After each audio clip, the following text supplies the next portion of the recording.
আজ আমি বানালাম চিকেন পকোড়া। 250 গ্রাম চিকেন নিয়ে নিলাম। চিকেনগুলোকে ভালো করে ছোটো ছোটো পিস করে ধুয়ে রেখেছি।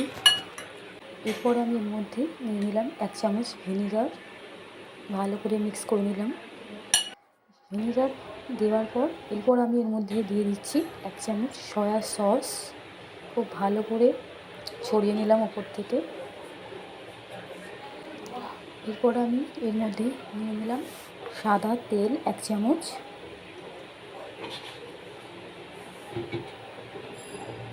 খুব ভালো করে মিক্স করে নিলাম।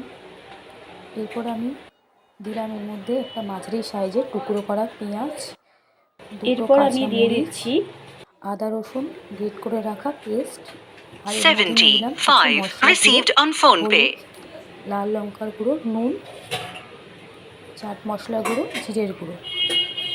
এরপর আমি এই মশলাগুলোকে সব এক এক করে সবগুলো মিক্সিং করে নিলাম ভালোভাবে। এরপর আমি এর মধ্যে দিয়ে দেব টমেটো সস 1 চামচ। টমেটো সসগুলোকে সব উপকরণগুলোকে ভালো করে মিক্স করে নিলাম চামচ দিয়ে। এরপর আমি সব উপকরণগুলোকে হাত দিয়ে ভালো করে মেখে নিলাম। মেখে নেওয়ার পর কিছুক্ষণ আমি এইভাবেই রেখে দিলাম 10 মিনিট পর। ঠিক 10 মিনিট পর এরপর আমি এর মধ্যে দিয়ে দেবো কর্নফ্লাওয়ার গুঁড়ো, 2 চামচ বেসন গুঁড়ো, একটা ডিম।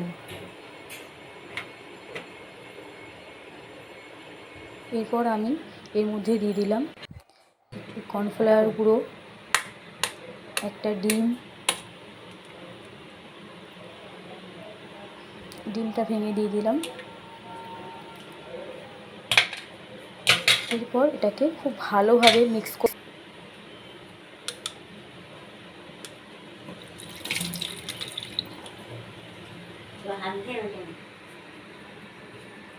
এখন আমি হাত দিয়ে এই উপকরণগুলোকে খুব ভালোভাবে মেখে নেব।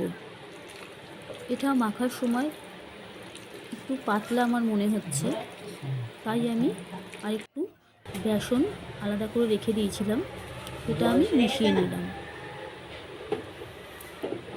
মিশিয়ে নেওয়ার পরে খুব ভালোভাবে আমি এটাকে মেখে নিলাম। চিকেন পকোড়া তৈরি করার জন্য আমি কড়াইতে সাদা তেল গরম হতে বসিয়ে দিয়েছিলাম।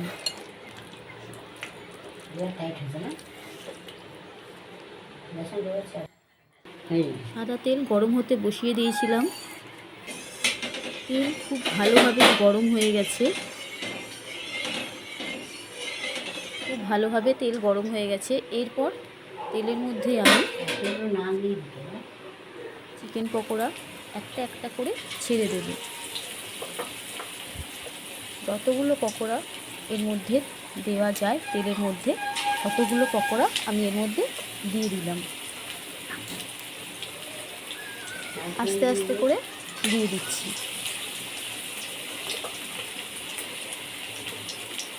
এক এক করে পকোড়াগুলোকে আমি তেলের মধ্যে দিতে থাকলাম।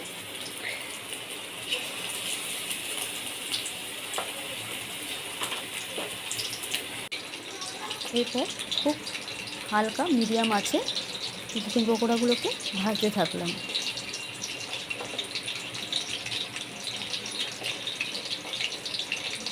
যতগুলো এর মধ্যে ধরা যায় ততগুলো চিকেন পকোড়া দিয়ে দিলাম।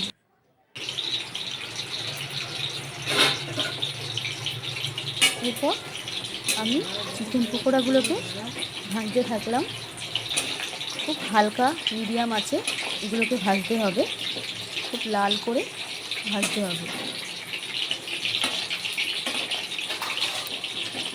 এরপর আমি উল্টে পাল্টে এগুলোকে ভাজতে থাকলাম।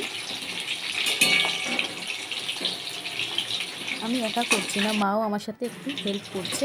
এইভাবে লাল লাল করে ভেজে নিতে হবে। এরপর ভেজে নিয়ে চিকেন পকোড়াগুলোকে ভালো করে তেল ঝরিয়ে একদম তুলে নিতে হবে। খুব ভালোভাবে তেলটা ঝরিয়ে নেবে।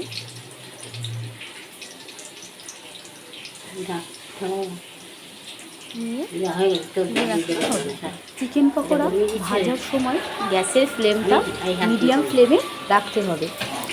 এইভাবে যদি আপনারা ভাজেন তাহলে পকোড়াটা বাইরে থেকে মুচমুচে তৈরি হবে।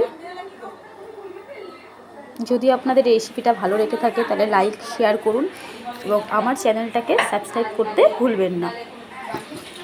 তো দেখা হবে।